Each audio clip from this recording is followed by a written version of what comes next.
Mr. Turley, are we going to deputize somebody between now and the founders into the jury pool here?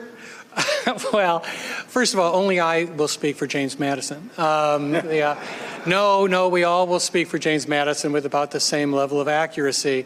It's a form of necromancy that academics do all the time, and that's what we get paid for.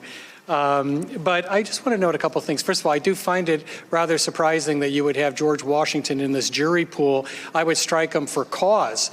George Washington was the first guy to raise extreme executive privilege claims. He had a rather robust view of what a president could say. If you were going to make a case to George Washington that you could impeach over a conversation he had with another head of state, I expect his hair, his powdered hair, would catch on fire.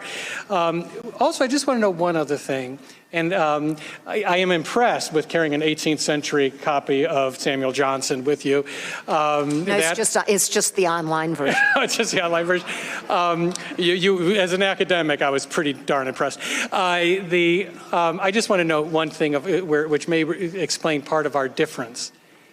The statutes today on bravery are written broadly, just like they were back then. That was my point. The meaning of those words are subject to interpretation.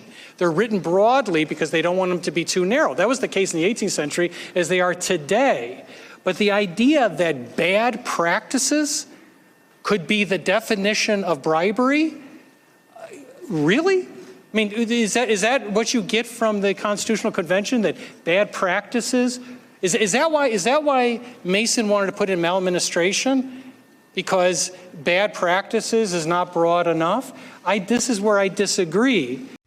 Hey, NBC News viewers, thanks for checking out our YouTube channel. Subscribe by clicking on that button down here and click on any of the videos over here to watch the latest interviews, show highlights, and digital exclusives. Thanks for watching.